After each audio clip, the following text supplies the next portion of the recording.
And welcome back. Hope you all had a great Christmas break. We were supposed to be at school today, but because of the cold weather and low wind chill factors and things like that, the district decided to cancel classes, which is good for most everybody except for us AP classes because we don't really get to make this day up.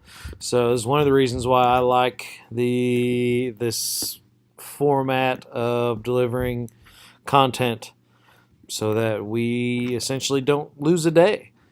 So, anyways, hope everybody had a good break. I know I had a good one, and but I want us to get ready to get going. What's going on with my computer? But anyway, let me double check something. All right, yep. All right, so we're going to spend about 15-20 minutes. We're getting ready to hit this is one of my favorite chapters, or one of my favorite units, is motivation and emotion. We're going to talk about really why we do the things we do, consciously and unconsciously. Things that are going on. We'll talk about some different theories. I think that's what we're going to get into mostly today is some of the different theories and how that works. But we're going to go ahead and get started. This is from the movie Office Space. If you have never seen that movie, I would recommend seeing it. It's funny. It's kind of a cult classic. There is some language in it. If that bothers you, obviously you don't need to watch it. But it is a funny movie.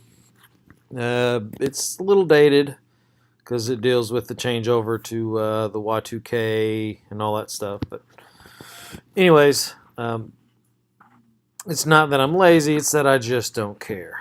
Motivation.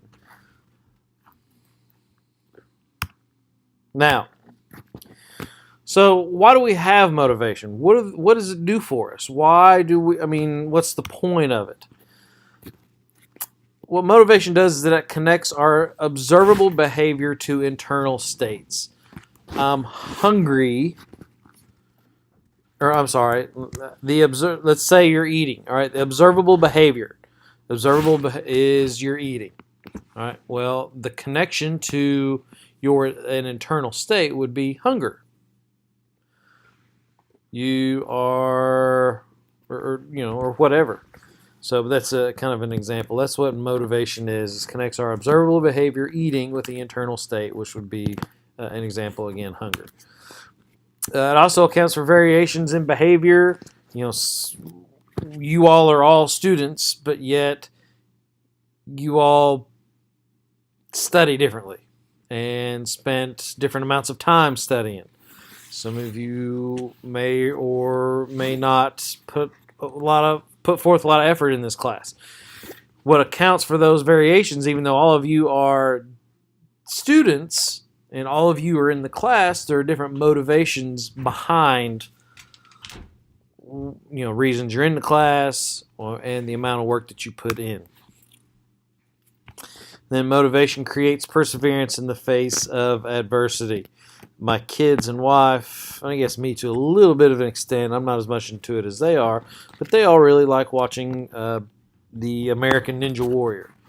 I think it's on Hulu. I don't know what seasons are going on. I just kind of watch it in passing.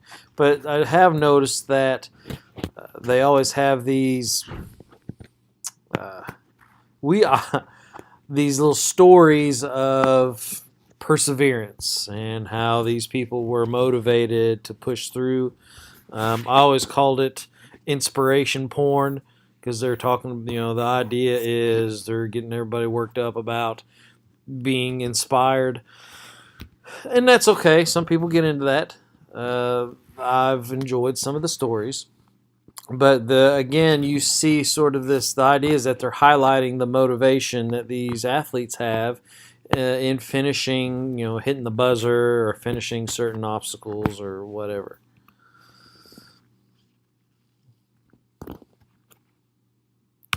So, motivation is dependent on our motives, and a motive can be a need, a want, or a desire. We talk about wants versus needs a lot. But motivation deals with those things, plus also desires. And they can be biological or social or really other things. And of course, just with anything, it all starts with a stimulus, which leads to a motive, which leads to a behavior. So, what does motivate us? What makes you do what you do? There are a lot of different ideas out there. The oldest idea is instincts. Some of the newer ideas is drives, and some other ideas, things like rewards.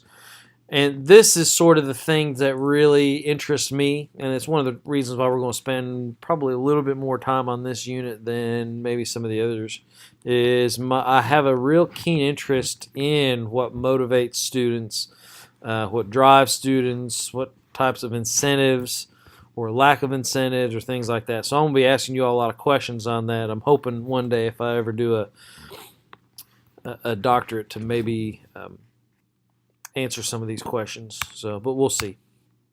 All right. So what we're getting into now is some of the theories. There are a few different types.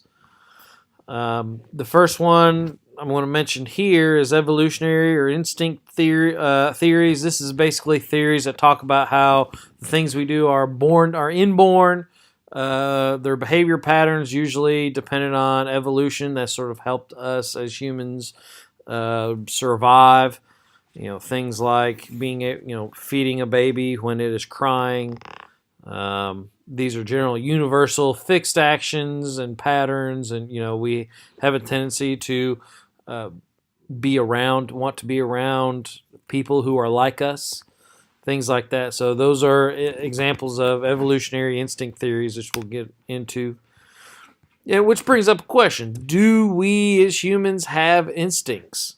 Are there parts of us that are humans going to do certain behaviors only because we're human and because it is just our instinct? There's some theories out there on that. I have a tendency to believe there are certain characteristics that humanity has that are,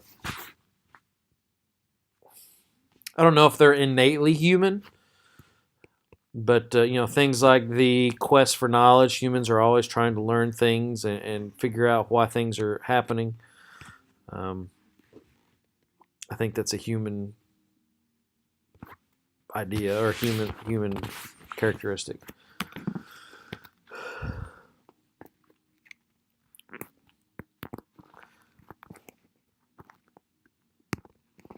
Anyways, you may find those interesting. And yeah, here's a good example. You want to talk about maybe the possibility of humans having an instinct. You've got a lady here, or a newborn, or a toddler with a mom, and a statue which has a breast out, a statue breast, and of course the baby says, "Hey, this is where I normally eat," and there you go. So is that what's the motivation behind that? I guess is what I'm saying.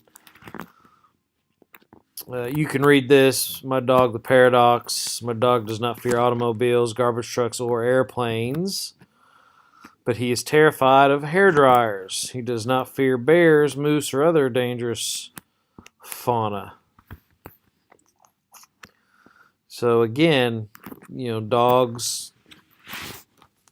Why? What motivates the dog to be scared of a hair dryer, or you've probably seen vacuum cleaners, things like that, but not be afraid of maybe large trucks, airplanes, or even larger animals. So, actual theories of motivation. Now, these are going to be important. You will see these again on both the end of semester and the end of unit exam, and also the end of semester, and then the AP exam as well. So here are some of your major theories again of motivation. Again, I've already talked about instinct theory. This is a little bit more in-depth explanation of what instinct theories are. But instinct theory is essentially the theory that all behaviors will be determined by innate factors and biological biologically based behaviors that generally lead to survival. This is the theory that we do things because we have evolved. These are the behaviors that have helped humans evolve. The term instinct was becoming overused, so psychologists changed the phrase they use to fixed action patterns. So instinct is probably, it depends on, I'm not sure how you'll see this type of theory on the test, so essentially make sure you know both instinct and fixed action patterns. An example of that: birds migrating, salmon going to creeks to spawn. These are things that they don't think about. Those animals don't think about. They just do. Now, again, I want to be clear that we're not always going to be talking about humanity. Now, instinct theory is, how many of y'all have ever seen a dog? My dog is sitting at my feet right now, and before he laid down, he kind of sniffed around and then did 2 circles and then laid down. Does he think about doing that? I don't know. I can't speak dog, but things like birds migrating, salmon, the dogs turning around, cats cleaning themselves, things like that, it falls into instinct theory. Now, like I said, this theory has essentially become outdated for various reasons, and pause this and maybe think about why that could have become outdated, and why or why not does it explain behavior. Next theory is a little more psychological in nature, is what I would say, and this is called drive reduction theory. And this is essentially the idea that psychological needs create a state of tension, which is a drive, motivating an organism to satisfy their needs. You heard me talk about hunger earlier. Hunger, thirst. Drive reduction theory states that a person will eat food as a result of a drive of hunger, a state of tension that humans seek to correct.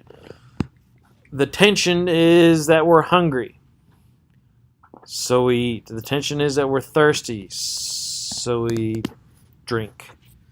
The theory aims for homeostasis. This is kind of a word you need to know. Homeostasis is basically a biological balance. Stasis, anytime you see stasis, generally you're going to be looking at a balance, whether it's in homeostasis or any other stasis word. And there's a nice little graph right here. You've got the need. Our bodies need food. Our bodies need water. That creates the drive. Someone at the door. Somebody's at the door? Yeah. You said bring one of your parents to make it to you. All right. Somebody's here. And I guess I'm going to pause this and be back. All right. Sorry about that. That was Windstream telling me that they're working on something out there, and they were just using our driveway. So anyways, drive reduction theory, you have a tension in your body, and it could be more than just physical. It could be things like anxiety.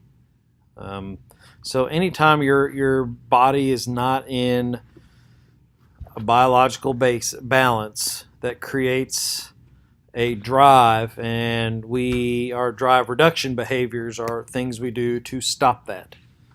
So drive reduction theory, very important. All right, a couple other theories of motivation, and then I'm probably going to cut this short. Cognitive social layering theory is it says that our behavior is determined by 2 factors: the expectation of attaining a goal and the personal value of the goal. So when I see this, I have a tendency to see how this relates more with things that we do in school. Some of you do well in this class because of number one, the value you place on that goal. and whether you expect to attain that or not. Whether it be an A or B. Some of you may have seen I posted the grades from your midterms or from your final from last semester, and I was very impressed. These I used the AP calculator just so you could see based on what you did on your FRQs and what you did on your multiple choice questions, how you would have scored. And I believe a good number of you, actually a very large amount of you, passed. I'm not going to get into who did and who didn't or may not have or whatever, but for the most part, looked like everybody did a great job, and I was tickled pink. And so I think about what has motivated you all this year that last year's class was not motivated for. And these are the things I think about. But this cognitive social learning theory, we'll talk a little bit more about that in class and give you some examples. Locus of control is our belief that we control our outcome of our own lives, and this is kind of big with what intrinsic control versus extrinsic control. Business leaders tend to think that, or people who are successful, and this is a general statement, but one that I believe to be true, is that people who are successful believe that, or have a high intrinsic locus of control, meaning that they believe that their success, their income, all that stuff is dependent upon what they themselves do. I have the power to reach my goals. People who are not as successful, people who are victims or tend to play the victim, generally have an extrinsic locus of control. Things always happen to me. It's not that I make things happen, it's that things happen to me. You see this a lot when I did in-school suspension. I saw this a lot with students that I had. I want to say I never had issues with students, but students who I saw a lot. A lot of them had this sort of extrinsic control. Well, such and such did this, so I had to respond. A lot of times they didn't understand that it was their response, which is what got them in trouble. And then, plus, since they're in trouble, it's not their fault. You hear a lot of, it's not my fault. This person did this, and then this person did this, and then now I'm here. It's all these things are happening to me, and not, as an intrinsic person would say, I did this. We'll talk a bit more about intrinsic and extrinsic control and intrinsic and extrinsic drives and motivations. Like I said, to me, that's something that's interesting. We're going to read some stuff by Daniel Pink, who I find an interesting writer, and we'll watch some TED videos. Anyways, but cognitive social and cognitive social learning theory is, like I said, is determined by these two factors. Another is the psychodynamic theory, and we'll talk a little bit more about the psychodynamic stuff when we get into personality, which I believe is the next unit. But psychodynamic theory says that our motivation comes from the deep, dark parts of our unconscious minds, what Freud calls the id. And he looks at, and Freud says there are two basic needs: eros, where we get the term erotica or erotic. Basically, we have a basic need for sex, and then thanatos, we have these basic needs of aggression and destruction. The thing about this, though, and this is kind of important to remember, is that Freud was trying to explain mental disorders, not things we do every day. What motivates a serial killer? What motivates somebody like what motivates a terrorist? What motivates a religious fanatic? What motivates a murderer, a thief? All right, these are people who, at Freud's time, would have considered to have mental disorders. So, in the psychodynamic theory, sort of seeks to try and explain those, not necessarily why you all come to class every day, or why I prepare for work every day, or why I make these videos and all this stuff. So, we're going to start with this probably in class on Wednesday. So, if we have class, I haven't looked at the schedule yet. But anyway, since we are on a 2-hour delay. But anyways, hope you all have a good rest of your day. Get plenty of sleep for tomorrow. And we will see you tomorrow. Peace out.